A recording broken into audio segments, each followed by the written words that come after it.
یہ داستان صرف خون کی نہیں، یہ داستان ہے عشق کی، صبر کی اور قربانی کی۔ یہ وہ واقعہ ہے جس نے انسانیت کو جھنجھوڑ کر رکھ دیا۔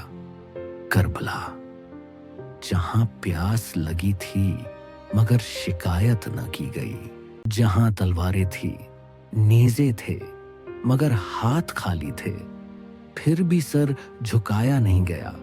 یہ واقعہ کربلا ہے، امام حسین اور ان کے باوفا ساتھیوں کی جاودانی قربانی کا واقعہ۔ آئیے ہم وقت کے پردے کو ہٹا کر دل کی آنکھوں سے اس سفر کو دیکھتے ہیں۔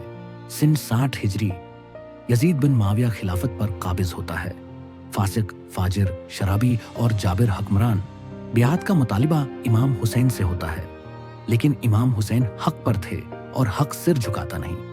حسین نے کہا، میرے جیسا تیرے جیسے کی بیعت نہیں کر سکتا، اور یوں ایک سفر کا آغاز ہوتا ہے جو رہتی دنیا تک انسانیت کو جھنجھوڑتا رہے گا۔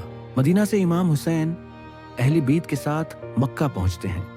حج کو عمرہ میں بدل دیا جاتا ہے کیونکہ یزیدی تلواریں حرم میں خون بہانے کو تیار ہیں۔